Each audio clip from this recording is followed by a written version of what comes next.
Good evening. All right, it's only a day late. Sorry. But yeah, so good evening. Championship round this weekend. Football season is winding down. We have 3 weeks left in season as a total, and then we sit here and do the whole mock drafts and the free agency and all the fun stuff, the off-season stuff I love. But first and foremost, thanks for everyone that's joining us tonight. Was a little late yesterday. Had some personal stuff I had to handle with. It's been an interesting week, but we're pushing through, and everything's going to be fine. But let's get into it. The divisional round started this week, last weekend, and there was 8 teams, and now we're down to 4. And good evening, Mr. Tom. So we're gonna get into that, but like I said, just had a little stuff that was going on yesterday, so moved everything to Friday. No harm, no foul. So yeah, let's go ahead and get into this. Bye. And bam, there we go. All right. First game of the weekend, 4:30. I believe ESPN had the call. The Chiefs and the Texans. And there's going to be a little bit of a disclaimer when it comes to the divisional round, even playoffs in general. And I think about this stuff a lot. The margin for error in football games is less during the regular season than it is in the postseason. In the postseason, everybody's good. And the Texans missed, I believe, 2 field goals, an extra point, and turned the ball over on downs. So again, turnovers and missed field goals really kind of doomed the Texans in this game. Overall, Chiefs continue to keep on winning. I was 0 for 4 as far as my picks go this weekend. But Stroud was sacked 8 times. The Chiefs kind of felt like a pedestrian type game. For them, they just found a way to win. It's not that the Texans didn't give it a go. It just wasn't meant to be for them. We get they had turnovers. The Chiefs had 2 turnovers in the game, and the Texans had 1. But the 2 missed field goals and the extra point. If you go look at this game over as an overhaul, we can go at the actual recap of it. He's never lost in the divisional round. Patrick Mahomes has never lost in the divisional rounds, and that just tells you everything. And as the headline says, the Texans have never won. Sorry, give me a second. Sorry. Cat toys. Sorry. But yeah, this game, I didn't find this game fun to watch at all. I was at a party. A friend's birthday party, so I was keeping my eye on it for the most part. But you can see Mahomes is 177 yards. Like, it was just kind of a pedestrian day. 16-3 in the postseason, 7-0 in the divisional round. The game started off with a massive return for the Chiefs, and the Texans were able to hold them to 3. The field goals. It was 13-6 at halftime, and the Texans doing on a good drive, scored, and that's where they missed the extra point. And then it ended up being 13-12, and then from there, it kind of unraveled for the Texans. Late turnover did them in, and that's the other thing too about turnovers in the postseason. When the turnovers happen, matters mostly for the team as well. From a team stats perspective, 18 first downs for the Texans, 10 for 17 on third down should win you most games. It just should. Look, the Chiefs 4 for 11. I mean, time of possession as well, in favor of the Texans as well. But yeah, I mean, look at the penalties. There was a penalty in here that and I'm not a Patrick Mahomes fan. Patrick Mahomes, he gets a lot of the calls. There was a penalty early in the game that led to one of the Chiefs' field goals where Will Anderson touched him slightly. And long story short, it ended up being a drive extending play that ended in a field goal. So, I don't know. And we'll show a game later tonight, and I won't actually show the actual hit, but Jared Goff, quarterback for the Lions, got laid out by the Commanders, and it was 10 times more of a dirty hit, but no call. So it's just missed opportunities, I think, here. If you really look at the Texans here, the key drive where they were going down and driving to tie it up, they ended up going through. They had to turn over on downs. The first down play and the second down play yielded nothing. Third down play, there was an all-out blitz, and it turned them into a 4th and 10, in which the Texans ended up being a sack to turn the ball over. The Texans, I think, played well enough to win this game. I'm not going to sit and say the refs won it for the Chiefs, but there was a couple calls and even you had in that game, you had Troy Aikman questioning the amount of calls that the Chiefs get themselves. So we'll see what happens as far as weekend. They're going to take on Buffalo. But the second game of that night on Saturday, Commanders and the Lions. And boy, was that a track meet. That was probably, outside of the Bills and the Ravens, I think the second best game of the weekend that I enjoyed from a neutral standpoint. Let's get back to the scores for that day. And yep. Commanders 45, the Lions 31. The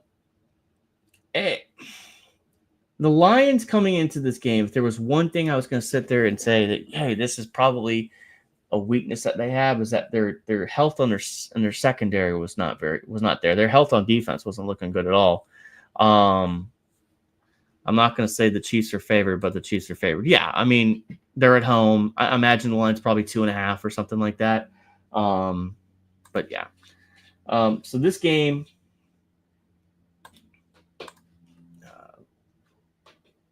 here we go. 45-31. Jaden Daniels continues his great rookie season. 2-0 in the playoffs. Had a big win last week against the Buccaneers, and then he keeps it going. And it started off quick for the Lions, 7-3, and then the second quarter is where they really opened up for the Commanders. 28 points in the second quarter. And after that, it just felt like the Lions are trying to chase the game. The Lions are a high scoring team, and if you look at this, Jared Goff, three interceptions on the day. Jaden Daniels, very efficient, 22 of 31, 299 and 2 touchdowns. Just a really good day from him. And the Commanders are on to the championship round. They had the second overall pick in this draft, and it's a dream. I think him and Bo Nix ideally have had the best 2 rookie seasons for the quarterbacks. But with that being said, this is another game where it wasn't missed field goals, but turnovers really killed the Lions. The Lions, I think, came into this game and had 5 turnovers, 4 interceptions. Now, one of them was thrown by Goff, another one was thrown by a wide receiver, but 5 turnovers. I mean, you're not winning a game like that. The Lions still had 201 yards rushing. And, they had 521 total yards to the Commanders, 481. Commanders were 4-12 on third down. It was just a track meet. It was if you like high scoring football, this was the game for you. The Lions again. The Commanders and the Lions have met, I think, 3 other times in the playoffs, and all the times that time the Redskins, they beat the Lions those 2 times. I think the 91, I believe, conference championship was the last time these 2 teams played. But from a perspective, Jared Goff had a really pedestrian game. It fell apart for him. Jahmyr Gibbs with a good day. But the Lions defense just really could never stop the Commanders. And Jaden Daniels had some really good throws in this game.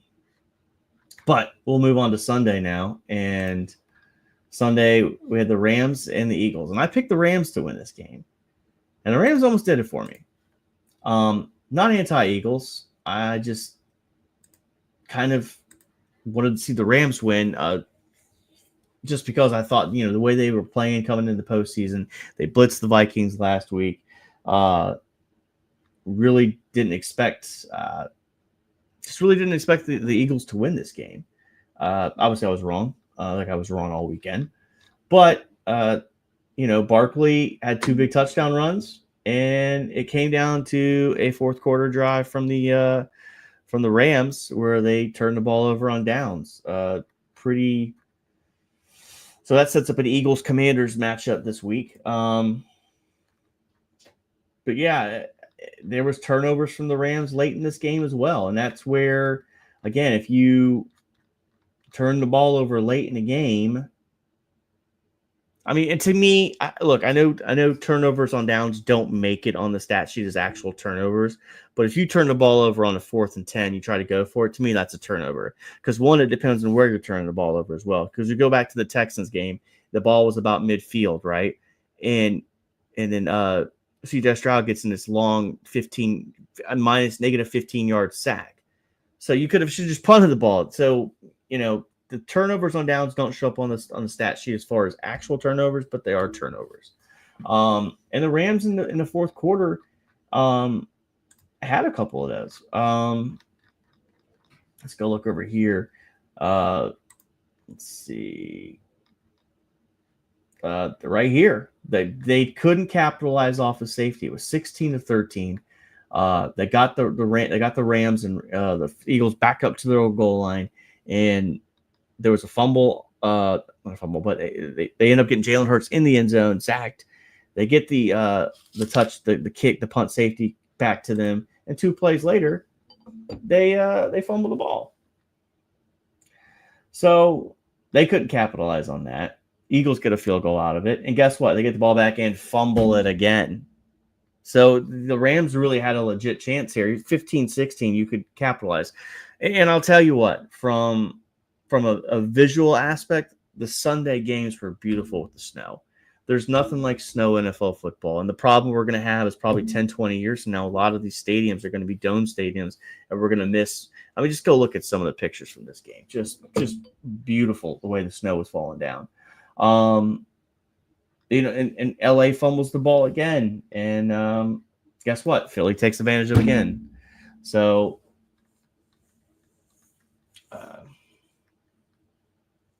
and then,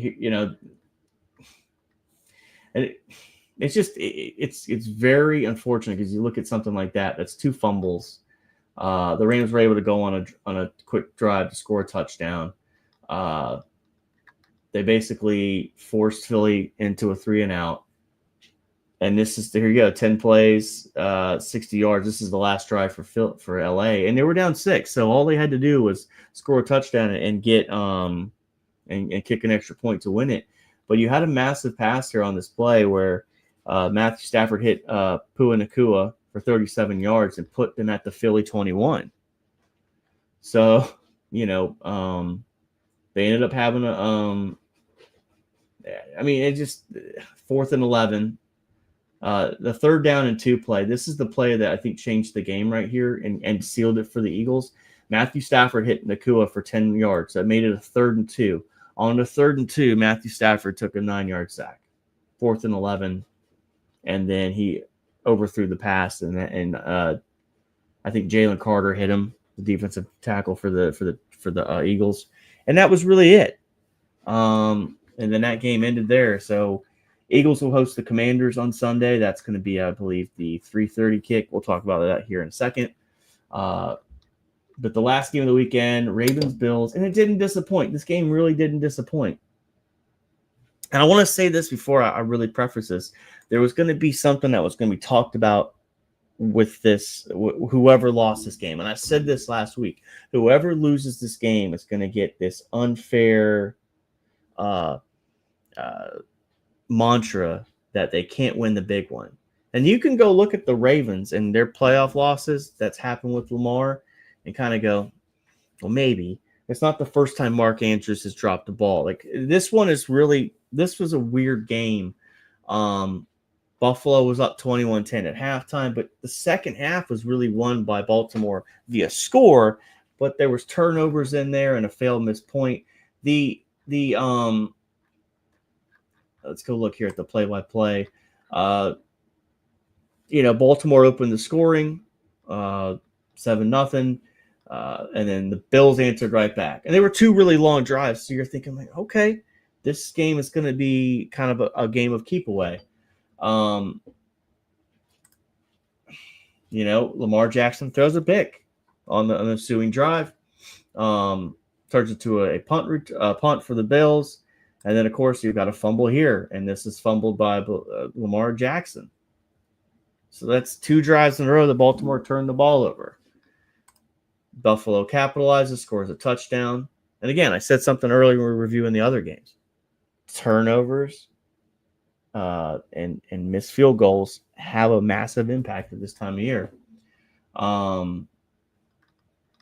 But this right here, this is the drive.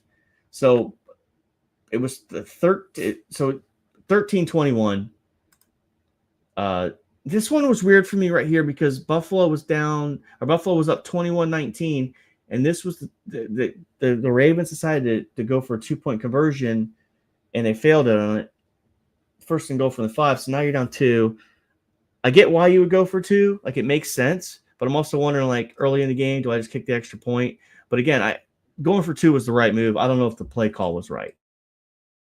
But anyway, so Buffalo responds with a field goal, and then this is where it really turned. Lamar Jackson hit Mark Andrews, the tight end for the Bills, for the Ravens, for a 16-yard pop, and he's running with it, and it just gets knocked out, and Buffalo takes the ball back. So Buffalo kicks a field goal. The Ravens respond with their own 8-play, 88-yard drive, score a touchdown, down 2 points. What happens?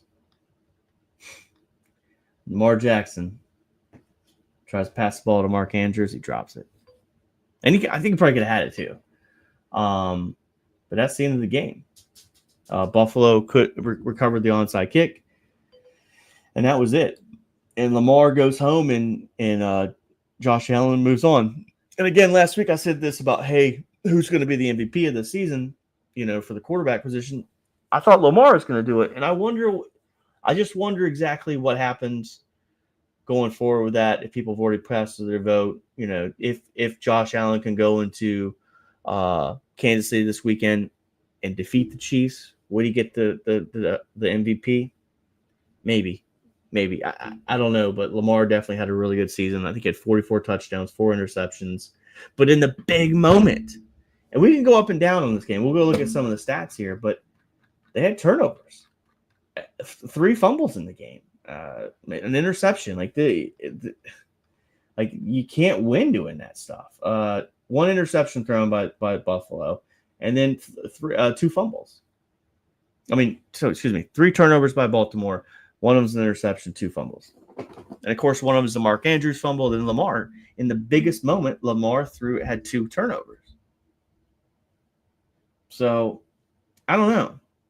I really don't know how that MVP voting will go out on this. But either way, the playoffs are set. And this weekend you will have the Commanders and the – let's see. Oh, here we go. The Commanders and Eagles with the Bills and the Chiefs. So that's the divisional round. And there were 4 teams left. Commanders and the Eagles. So for some reason, my NFL Plus premium isn't working. It works on my phone, but that was not good. That was no bueno. But anyway, we're going to break down these games real quick. I'm going with the Bills and the Commanders. That's my pick. I'm not picking the Chiefs. I'm biased. I can admit it.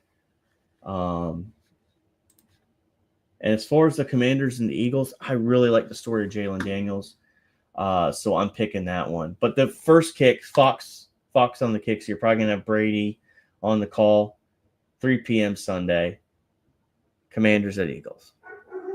And here to go. This season, obviously they're in a division with each other.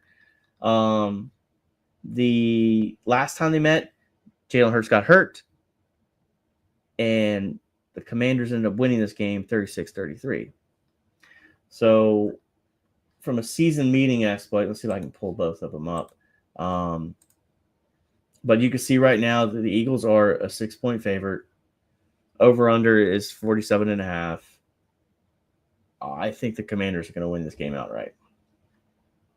But again, I don't know what the weather's going to be at kickoff. I don't know if we're looking at snow. I mean, because I'll say this about Jalen Daniels, as good as he's been, he's played games in pretty good conditions. You play in Tampa Bay. I think it was a little bit colder that day, but either way, no rain, nothing. And then you played in the Dome against the Lions. That was really good. Controlled environment. Now you're going to Philly. Doesn't mean that it's going to make a difference. But this is what's great about this game. The top 10 offenses. The Eagles have the number 1 defense. They're 29th in passing, 2nd in rushing, and the Commanders are 3rd in rushing. But most of their rushing yards are from Jalen Daniels. So he's their leading rusher. Look at this. 891 yards in the year, 799 from the actual running back. So looking at the Jalen Hurts, 2,900 yards passing, and you can look here, about 2,600 yards rushing, 2,000 from Barkley and about 630 from Hurts. So I wonder what time of possession is going to be in this game. I wonder how the speed of this game is, how the NFL is going to be like, all right, y'all are running the ball too much. We got to get some commercial breaks in. With that being said, 3:00 Sunday, I'm picking the Commanders, but -6. So anyway, the other game on Sunday, Bills and Chiefs, Josh Allen, Patrick Mahomes. The Chiefs are the favorite. Obviously, I'm looking at -130. So, Tom, if you're still there, I think that's a -3. I could be wrong on that. I think the line is 3.5. But anyway, last time these teams played this year, the Bills beat them 30-20. So it's been a pedestrian year from Patrick Mahomes' perspective. About 4,000 yards passing with 26 touchdowns, 11 picks. Turned the ball a little bit much this year. Pacheco obviously missed a lot of time this year with an injury. I don't think he's really hit his stride coming back yet. Of course, Kelsey is still there. Xavier Worthy, Hollywood Brown is back. So the Chiefs have some of their weapons back.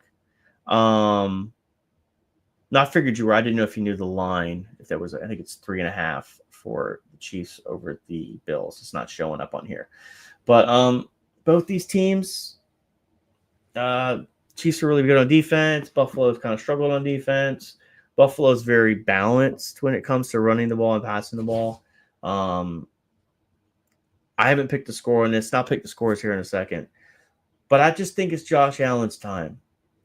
I think he's played in a way like this is his moment. They've had some really good, prior playoff games between these two teams. It's hard to go win an Arrowhead. It's so hard to go do it. But when I watch Josh Allen play, and especially considering they've got like a really good supplementary back with him with James Cook, like that helps out with him. They don't feel like a team that's trying to force it to a star. And the Chiefs are the same way too, because if you look at them, like you've got Kelsey. Everybody says, well, Kelsey's got the Taylor Swift thing, but Kelsey's not one of these like weird stars that like a diva wide receiver. If you go look at Buffalo in the past, they've had like people like Stephon Diggs there, just different personalities that just don't seem to fit properly in the scope of a team. And this year feels like a full team for the Bills. I think they get it done. Now again, this is going to be a game. Turnovers. The first team to blink, miss a field goal, miss an extra point. That's where this game turns itself on its head. Again, the argument's going to be, and when you've got Troy Aikman on the telecast saying stuff about certain Mahomes thing, this is a game where you got to beat the Chiefs by 10 points. Like that's a reality because you can't put it in the hands of the refs. And I don't want to sit here and say things are biased against the Chiefs, but the Chiefs get the calls. Brady got the calls. Aikman got the calls. Elway got the calls. The stars get the calls. They just do. So now if you're Josh Allen, your opportunity is to become the star and push Patrick Mahomes to a side. And the Chiefs are doing something here that hasn't been done in the NFL. They would make it to potentially be a 3-time Super Bowl champion in a row. That's never been done in the NFL. You have to go back to the Packers of the 60s. They won 2. That was it. The Steelers won 4 during the 70s. None of them back-to-back. You've got the Broncos won in 97 and 98. Or excuse me, 98, 99. And then you had also the Cowboys. They won 2, but they never got that. They got 3 and 4, right? But they never got that 3 in a row. Brady's Patriots, they won 2 in a row. So winning 3 in a salary cap driven league, like that's hard to do. And if they do it, I mean, Andy Reid would probably go down as one of the best coaches of all time.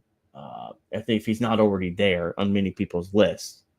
But with that being said, an Eagles Chiefs Super Bowl isn't out of the realm of craziness. We've seen it already. It was a good game.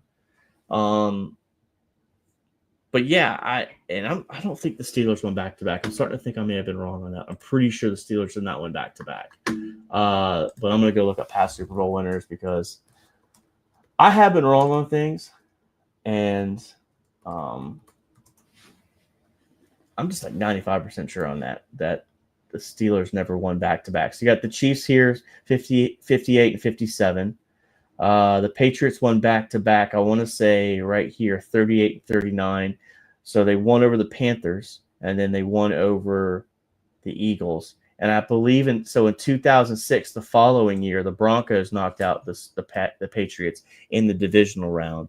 And then, of course, the Broncos beat the Packers and the Falcons. The Cowboys beat the Bills twice in 93 and 94. I'm sorry, I forgot San Francisco. My God, I'm so sorry, San Francisco fans.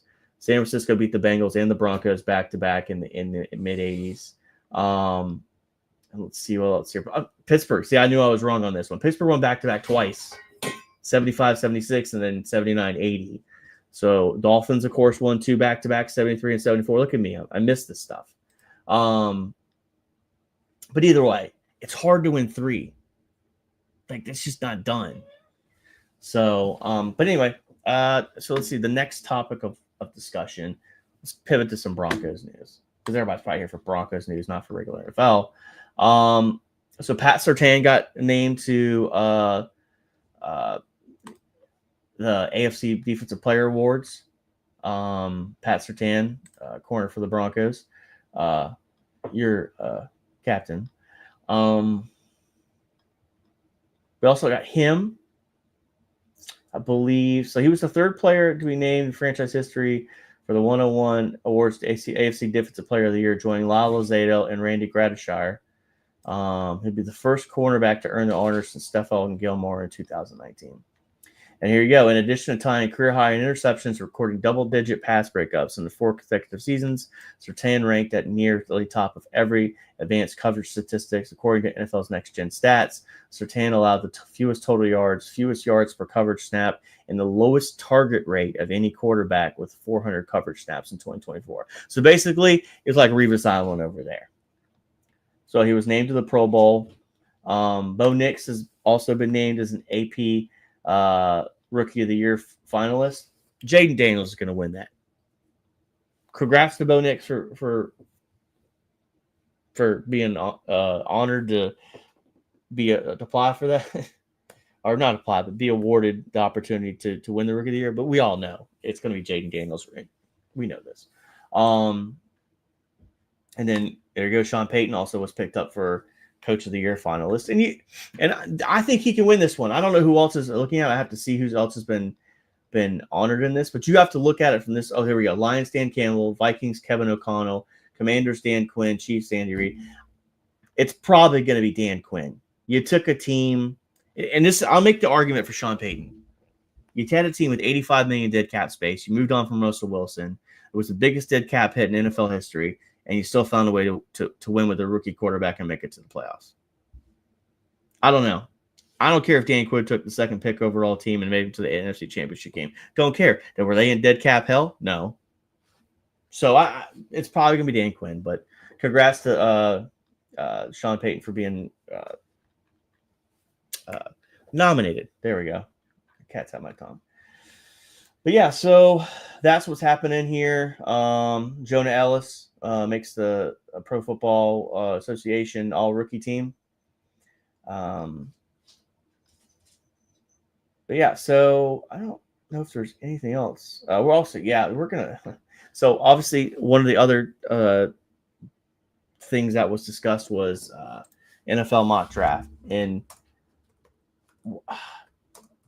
Mel Kiper put out his mock draft, and it's kind of early. And I was actually listening to Andrew Mason and Cecil Lammy talk about this on a podcast this morning going into work, and they were talking about, how many mock drafts is enough.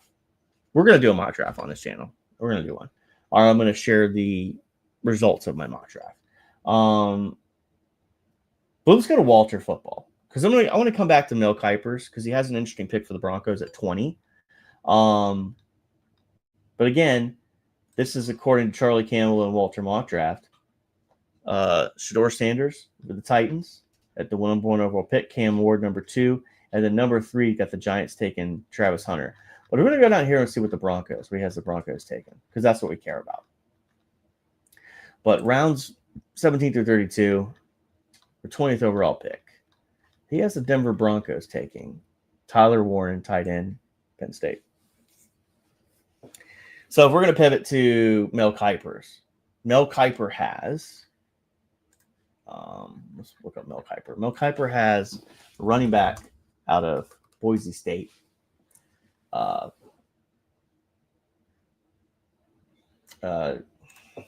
Ashton Genty, the running back. So I was listening to them talk about him this morning, and I thought it was very interesting, because if this team needs a bell cow running back, as they call it, like a workhorse, Sean Payton's always going to run with two running backs, just the way he operates. But Genty has a lot of miles on him already. 750 rushing attempts, I believe, in college, which is a massive amount. Tyler Warren, on the other hand, and this was the argument that Andrew and Cecil made with each other, and I thought it was very interesting, because it brought up like the Brock Bowers effect, the tight end for the Raiders, and the impact he had this season, and how he just kind of blew the tight end position out the water. And he's basically what he's done is Brock Bowers was so good that he's going to make the next wave of first-round tight ends. There's no way they're going to reach what he did. I mean, he set, I believe, a rookie record for tight end yards and receptions as well. So the problem is, like most tight ends in their first season, they normally don't get more than like 500 yards receiving. They just don't. Because the tight end position is also difficult, because you also have to be a blocker. But yeah, for me, Tyler Warren would be a dream. But according to Mel Kiper, I wonder if I'm logged in. I might be logged in. Am I logged into my? I don't. Nope, I'm not. I'm not logged into my stuff. I need to be logged in to be more professional and stuff. But whatever. But Mel Kiper had Tyler Warren going 14 overall to the Colts. So the tight end and running back are probably the first 2 picks taken. But we're going to get further into that. But I wanted to discuss that, because I thought that was really interesting, the fact that that's who he picked up, and who he was, which production the Broncos to have.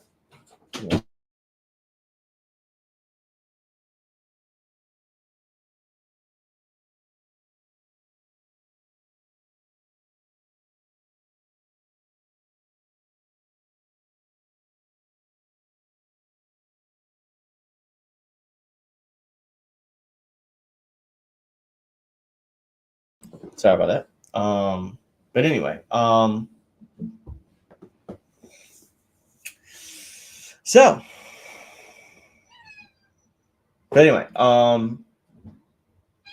yeah, so we'll see what happens as far as the mock drafts, and there'll be more, because there's Senior Bowls coming up, so there's going to be a practice with that, so players are going to put reps in for coaches and everything. Give me a second here. I've got some sort of. Give me one.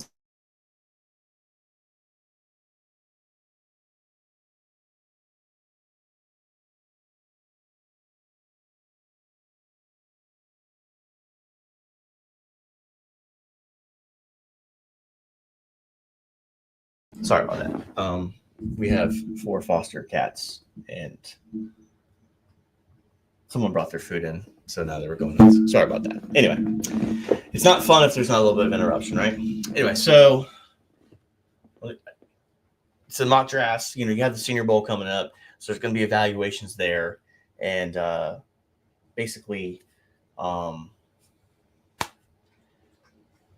so that'll be people's opinions will change because they're going to put actual workouts with actual NFL coaches. People who are in the know will be down there. So that's going to be kind of cool to get people that you think are going to be top 10 picks are going to drop because they'll have a bad workout or a bad interview, because they also get interviewed at the Senior Bowl as well. So we'll see what the Broncos' needs are. To me, the Broncos' needs right now are running back, tight end, safety, inside linebacker. I was listening to, I think it was Mike Kliss was talking to Ben Dover and Cecil on I think it was Friday, and he said that basically the Broncos are going to try to address the inside linebacker position in free agency, which is perfect. So to me, you're looking at tight end, running back. I don't think they're going to go wide receiver in the first 2 rounds. I don't think that's going to happen, even though I feel there's a potential need for a little bit more veteran piece. That would be something you would address in free agency. With that being said, Marvin Mims would be in his 3rd year, so talent needs to be running back, tight end are probably the first 2 picks that they're looking at. But anyway, let's go to some NFL coaches. Because of course, last time I think we talked about some of the people that were let go. The Raiders today filled the position with Pete Carroll. They fired Antonio Pierce and they brought Pete Carroll in. If you remember Pete Carroll's been around in the league and in football forever. He was the coach of the Patriots, I think, in the 90s, if I'm not mistaken. And I believe he did the Jets as well. Coached at USC, and then, of course, coached the Seattle Seahawks. So they brought him in today. And this division gets interesting now because the Vegas Raiders are in there, of course, with Patrick Mahomes and Andy Reid, Peyton and Nix, of course, with the Broncos. And, of course, you got Harbaugh and Herbert. Now you're bringing Pete Carroll in, a good football mind. A lot of people like playing for Pete Carroll because they say he's down to earth. He's 73. He'll be one of the oldest head coaches ever, but you could never tell if you know people that know him.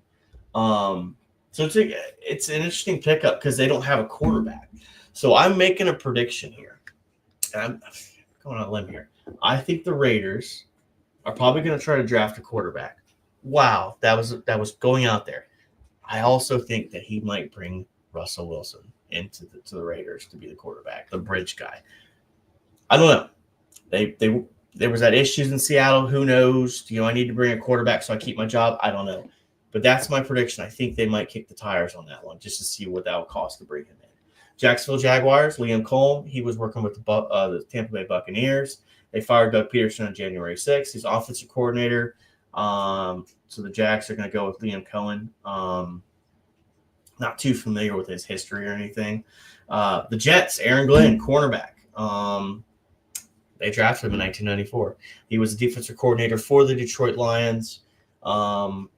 Robert Saleh was fired on October 8th. And, of course, there was an interim head coach, and they made him permanent. Chicago Bears hired Ben Johnson, Lions offensive coordinator. Matt Eberflus was fired after Thanksgiving weekend, after the debacle on Thanksgiving night. This is a good pickup for the Bears. I think this will end up helping out Caleb Williams. There's talent there on the Bears. They just need the right guidance as far as, yes, Pete Carroll was there for years. I mean, you could go back and look at some of the 90s Pete Carroll. He just looked super young and everything, well, obviously. But he's been in football forever. New England Patriots hired Mike Vrabel. They fired Gerard Mayo. They actually brought in Hurricane Josh back in as offensive coordinator. So Vrabel will be the head coach for the Patriots. He played there from 2001 to 2008. Won a few Super Bowls there with them. He was a previous coach for the Tennessee Titans. I think this is probably a good hire. I like the Patriots hire with Vrabel. I like the Bears hire. I like Aaron Glenn, but I don't know if going to the Jets. I just don't know if the Jets don't figure out the quarterback position, that's going to be a failure for Aaron Glenn. Hate to say it. Jacksonville Jaguars. The guy's gotten Baker to play well. So I think that's a good thing for Trevor Lawrence and his production as a quarterback of the Jaguars. And, of course, Pete Carroll's always a slam dunk hire. I just don't know if Vegas – they don't have a quarterback. They're not really in a draft position where they can go get one without maybe trading away a lot of assets, unless Shador falls. There's some things we just don't know. And lastly, the head coaches that are still open. The Dallas Cowboys haven't figured out their head coaching thing. So there's the rumors flying around about Dion and all this stuff. I got an opinion about the Cowboys, and it's probably very controversial, but it's not 1990 anymore. All right, I know the Cowboys have won 5 Super Bowls, and the 90s were great for the Cowboys. But the fanfare around the Dallas Cowboys, I get America's team and all this stuff and the star. And I don't know if it's that good of a job. I don't know if I'd want to go work for Jerry Jones. I mean, here's the pros, all right? Pros of the Dallas job per ESPN. It's the Dallas Cowboys. It's the big room, as Bill Parcells once called it. There's talent here with Dak Prescott, Parsons, CeeDee Lamb, Tyler Smith, and Deron Bland, and young players like Demarion Overshawn, who's coming back from major knee surgery and showed potential. Cons of the Dallas job. There's lots that comes with being the Cowboys coach, or not of it is all good. Jerry Jones has a large presence on the field. They have more than 20 players set to become unrestricted free agents. With that executive price – hold on one second. Sorry again.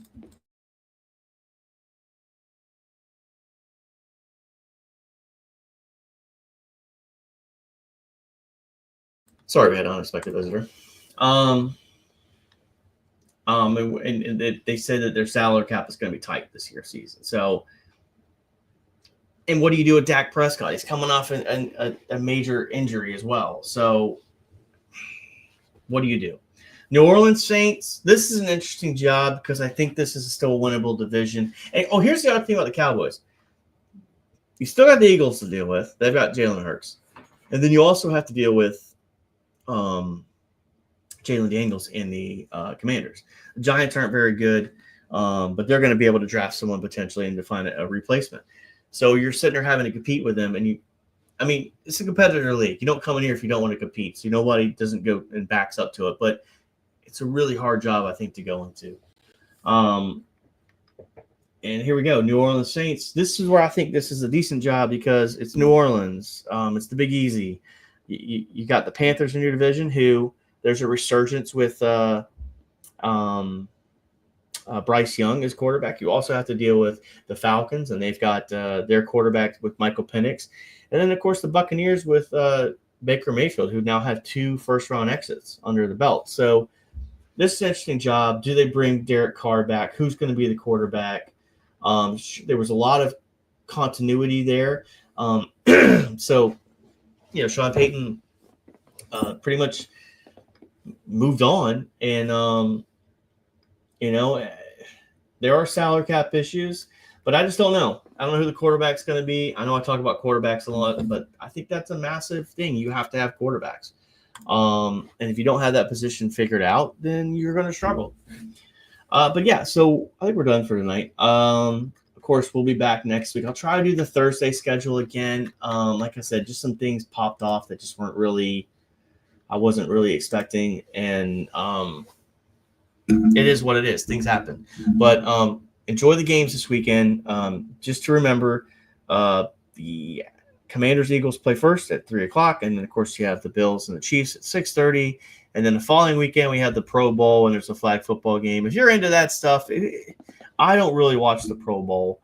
It was never really my thing. I don't know if they should go get rid of the game. I really don't know.